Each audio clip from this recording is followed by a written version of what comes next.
әйелін түсінген күйеу. Жұмыстан шаршап келген отағасы диванға шалқасынан түсіп, футбол көре бастады. Бақырып жылаған балаларды ұйықтату қаперіне де кірмеген. Ол үй тірлігіне де аса араласа бермейтін. Әйелі бәрін өзі жасай беруші еді. Бірақ сол кеште оның да көңіл күйі болмай тұрды. Дәл бүгін бәр өзгеру тиісті. Әйелі ашуға булығып, есікті тарс жауып, үйден атып шықты.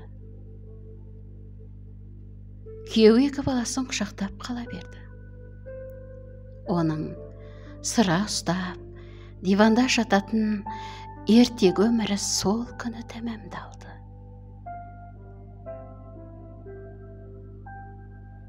Екі күннен кейін ол әйеліне бұлай деп хат жазды.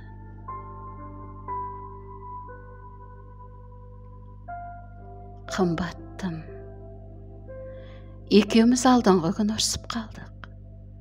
Үйге шаршап келген едім. Кешкі сағат 8 болатын. Мен диванға жантая сап, матч көрсем деп армандап келдім. Сенің қабағың қату болатын. Сілелеп тұрғаныңды сездім. Балалар төбелесіп жатты. Кішкентай бақырып жылады. Әрең ұйықтаттым. Осының бәрін естімеу үшін теледидардың дауысын қаттырақ шығардым. Сен келдің де, баланың тәрбиесіне аз кем аралассаң өле кетпессің дедің. Дауысын басып жатып, мен ашуға булығып. Сен күні бойы үйде отырсын деп, қуыршақпен үйшік ойнасын деп, мен ертеден кешке дейін жұмыс істеп келдім емес пе, дедім. Шу шықты. Әп-сәтте бәрі шиеленісіп кетті. Сен жыладың. Өйткені бәріне шаршап, ашуланып тұрдың. Мен саған айтпайтын нәрселерді айтып салдым. Бұдан былай шыдамаймын деп айқайладың. Үйден шықтың да есікті тарс жаптың. Мен балалармен оңаша қалдым. Олардың тамағын өзім беріп ұйықтаттым. Келесі күні сен оралмадың. Жұмыстан сұранып, балалармен үйде қалдым. Сенің көз жасыңмен шағымдарының бәрін басымнан өткердім. Күні бойы бір шеңбердің бойымен жүгіріп ызылдадым. Ваннаға түсетін бір минут таппадым.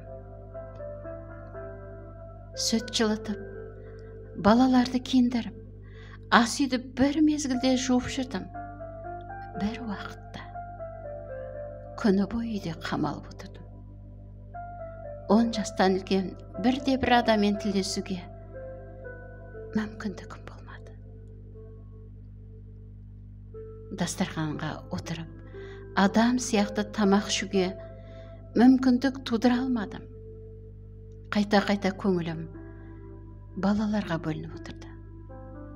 Сілем қатқан сонша 20 сағат оянбай ұйықтауға бар едім. Бірақ ол мүмкін болмады. Кішкентайымыз 3 сағат сайын оянып жылады. Тамақ сұрады. Мен сенсіз 2 күн, 1 түн өмір сүрдім. Мен бәрін түсінгендеймін. Сенің қалай шаршайтыныңды түсіндім. Ана болу, өзіңді үздіксіз құрбан ету екенін білдім. Кеңседе 10 сағаттан отырып, айтулы қаржылық шешімдер қабылдаудан әлде қайда қиын екенін түсіндім.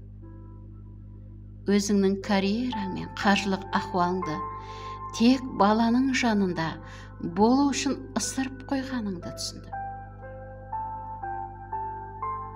Қаржылық жағдайыңның өзің емес, серігіңе тәуелді болудың не екенін түсіндім. Достармен қыдыруға бармай, спортзалдан бас тартқанда неден құр қалатыныңды түсіндім. Сен көңілге ұнаған іспен айналыса алмайтыныңды, үнемі ұйқың қанбай жүретінін түсіндім.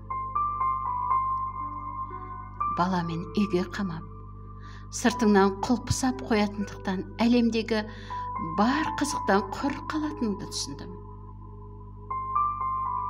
Менің анам саған ақыл айтқанда неге ашуланатынымды түсіндім. Баланы өз анасынан артық ешкім түсінбейді екен.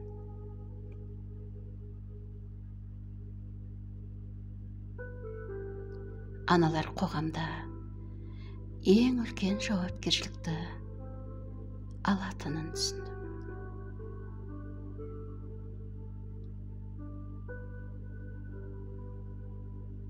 Бірақ мұны ешкім бағаламайтыны,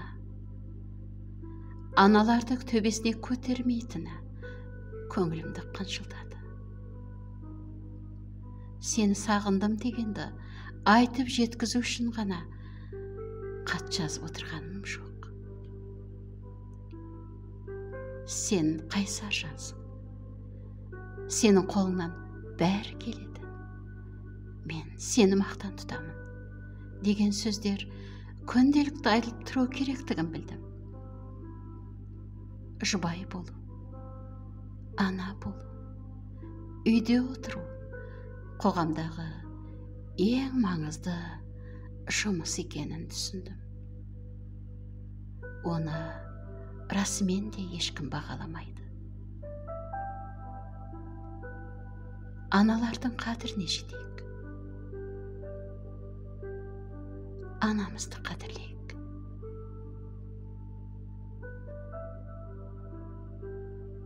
Шынар Әбілді аудармаларынан. Оқыған мен Бибігүл.